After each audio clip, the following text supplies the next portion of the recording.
여러분, 우리가 2002년 월드컵 때 꿈은 이루어진다는 이야기 참 많이 했죠. 저도 그때를 생각하면 가슴이 부풀어 오릅니다. 그만큼 대한민국 외쳤던 그 시절이 그립기만 합니다. 저는 사실 기자로 현장을 엄청 뛰어다니면서 그 현장을 다 목도했거든요. 서울시청 앞에 모여서 대한민국을 외치는 그 함성, 광화문에 모여서 많은 사람들이 꿈은 이루어진다고 이야기했던 그 이야기들. 결국 대한민국 축구가 4강에 월드컵 4강에 올라갈 정도로 엄청난 꿈을 이루었죠. 저는 그때 그것을 보면서요, 세상에 안 되는 일은 없겠구나, 그런 생각을 다시 한번 하게 됐거든요. 그런데 요즘 삼성 보면 딱 그런 생각이 듭니다. 요즘 삼성 보면 여러분 보세요. 삼성의 매출 보세요. 2021년 3분기에 73조 원을 달성을 했습니다. 역사상 최대입니다. 역사상 최대. 2020년 2분기에 52조 9,700억 원, 그리고 3분기에 66조 9,600억 원을 달성할 때도 사실 놀랄 노자 많은 사람들이 놀랬거든요. 그런데 이번 3분기에 73조까지 가니까 이게 글로벌 기업이구나, 이렇게 아마 모두들 느꼈을 겁니다. 진짜 엄청난 기록입니다. 엄청난 기록. 저는 이거를 보면서 이 반도의 작은 나라에 삼성전자라는 회사가 꿈을 이루었다. 물론 뭐 그전에부터 꿈은 이루었다고 이야기를 하지만 지금 꿈은 훨씬 더 커지고 있잖아요. 그 정도로 꿈이 이루어졌다. 저는 그렇게 봅니다. 여러분, 영업이익 볼까요? 영업이익 보면 아마 우리가 그냥 놀라고 자빠질 거예요. 왜냐고요? 너무 크니까. 여러분 보세요. 15조 8천억 원입니다. 2018년에 17조 5,700억 원을 달성한 적이 있습니다. 그때 이후로 역대 2위 기록이에요. 매출액은 1위 기록이지만 이게 말이나 되는 수치입니까 여러분? 엄청나죠? 게다가 올해 매출 보세요. 올해 매출. 올해 1분기 9조 3,800억 원, 2분기에 12조 5,700억 원, 3분기에 15조 8천억 원. 그러면 어떻게 될까요? 이게 올해 50조 원을 달성할 수도 있다는 그런 전망까지 나옵니다. 당장 말입니다. 4분기에 15조가량만 하더라도 50조가 넘어요. 영업이익이. 엄청나죠. 저는 바로 이런 게 대한민국 기업의 저력이라고 생각해요. 이게 여러분 삼성만 이렇다, 그렇지 않습니다. 진짜 많은 기업인들이 엄청난 노력을 하기 때문에 안 망하려고, 살라고 발부동을 치기 때문에 기업인들은 어떻게 하든 생존법을 터득하고 있습니다. 그렇기 때문에 대한민국 기업인들은 앞으로도 굉장히 쭉쭉 나아갈 겁니다. 저는 그걸 믿습니다. 권력이 어떤 박해를 하더라도 기업인들은 자기 일을 꿋꿋이 밀고 나간다. 그런 생각을 저는 삼성을 보면서 또 합니다. 삼성을 보면서. 이게 뭐 어떤 분은 그렇게 이야기하더라고요. 이재용 부회장이 한 거냐? 누가 했는 게 중요합니까? 삼성에 있는 모든 임직원들이 한 거예요.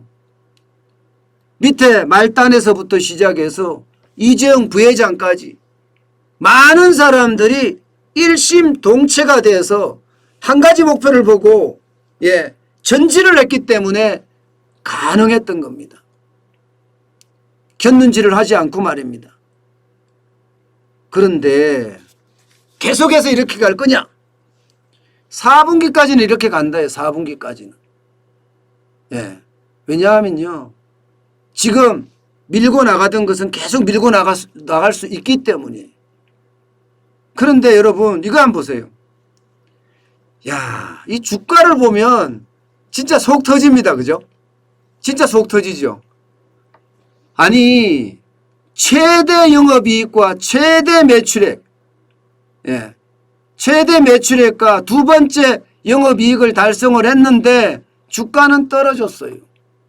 그런데 시장에서는 모두가 하나같이 뭐라고 하나 하면 선반영됐다 이렇게 이야기해요. 여러분 선반영된 거 맞아요? 주가가 선반영됐으면 지금 올 1월부터 시작해서 삼성전자의 주가는요 계속 떨어지고 있습니다. 이게 선반영인가요? 계속 떨어지고 있어요. 저는 선반영이 됐다가 아니라 이게 선반영이나 후반영이나 이런 문제가 아니라 지금 삼성전자의 주가가 오르지 않는 것은 삼성전자는 굉장히 열심히 잘했는데 삼성전자를 둘러싸고 있는 상황은 녹록치 않다는 겁니다. 삼성전자를 둘러싸고 있는 상황. 아니 대만의 TSMC가 떨어졌습니까? 올라가고 있습니다. 미국의 애플이 떨어집니까? 올라가고 있습니다. 왜 삼성은 떨어지죠? 그러니까 이해를 못할 수밖에 없죠. 그러니까 그 와중에 우리가 생각을 해보면 지금 삼성전자를 둘러싸고 있는 것은요 심각한 문제들이 있어요. 일단 노조 문제만 하더라도 그동안은요 삼성은 무노조 원칙에 사원협의회가 있었죠. 그래서 한마음 한뜻이 돼서 계속 쭉쭉쭉쭉 나갈 수 있었어요. 쭉쭉쭉쭉. 그런데 지금 노조가 생김으로 해서 어떻게 될까요? 노조 수가 얼마가 되든지 이게 노조는요 굉장히 빨리 커지고 또 혼란은 쉽게 불러옵니다. 저는 삼성의 문화가 노조 때문에 깨지지 않을까. 아마 많은 사람들도 투자자들도 그런 걱정을 하는 건 아닐까요? 지금 노조가 이야기하는 것은 영업이익의 25%인가요? 순이익의 25%인가요? 그걸 성과급으로 달라고 이야기하고 있잖아요. 그러면 영업이익이 쭉쭉 떨어질 겁니다. 순이익이 뚝뚝 떨어질 거예요. 그러면서 많이 나눠주겠다고 하면 여러분 돈 준다고 하는데 마다할 사람 없어요.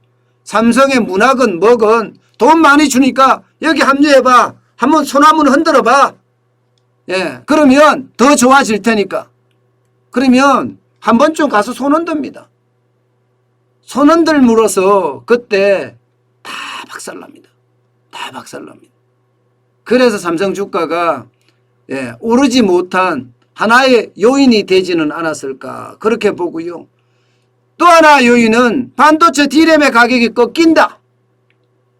지금 반도체 전문 조사기관인 트렌드포스가 3분기까지는 반도체가 잘 가지만 이제 4분기부터는 가격이 떨어지지 않겠느냐 이렇게 이야기합니다. 적어도 PC형 반도체 D램은 많이 떨어지면 10%까지 떨어지고요. 서버용 반도체는 5%까지. 그래서 전체적으로는 8%까지 떨어지지 않겠느냐 하는 그런 전망까지 내놓고 있거든요. 바로 이런 것들이 삼성전자의 어떤 주가를 멈추게 하는 것 아니었나 이렇게 보고요. 게다가 중국의 이 전력난도 굉장히 큰 몫을 하고 있다고 판단을 하고 있습니다. 무슨 얘기냐? 지금 중국은 말입니다. 베이징 올림픽을 앞두고 어떻게 하면 탄소를 줄이겠다면서 광산들을 자꾸 문을 닫고 있어요. 공장들을 덜 돌리게끔 축소를 하고 있어요. 그러다 보니까 반도체의 필수 요소들 있잖아요. 반도체 소재의 필수 요소들. 규소라든가 실리콘엔 규소가 들어가거든요. 그 다음에 황린이라든가 이런 주요 광물들이 가격도 가격이지만 품귀 현상까지 벌어지고 있습니다. 품귀 현상까지.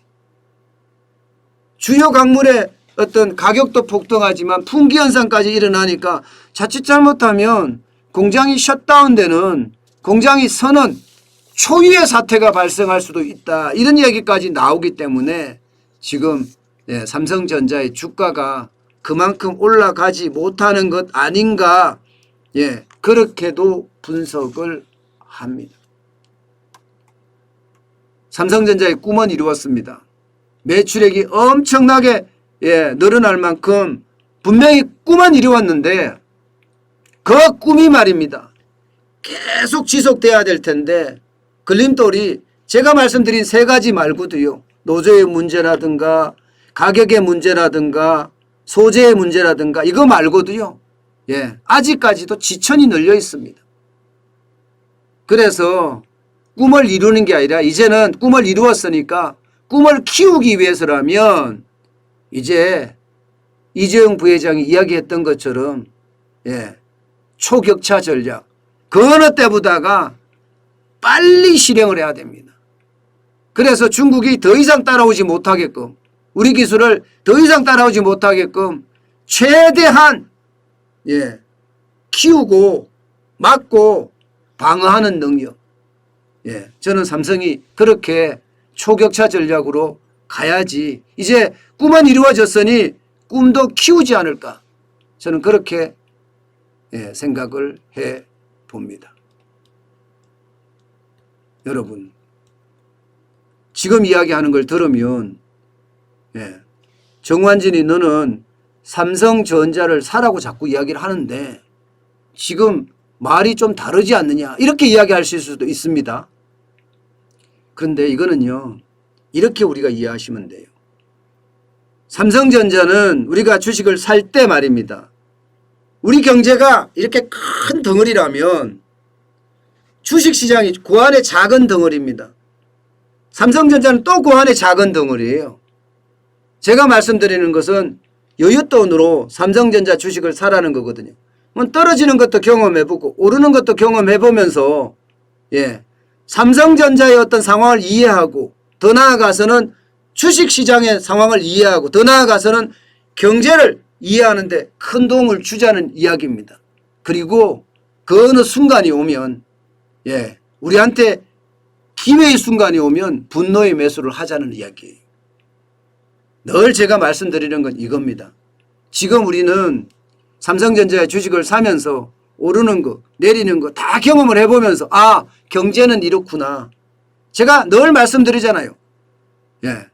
제가 자동차를 처음 볼 때는 차하고 나하고 따로 놀잖아요. 이래서는 안 된다는 거죠.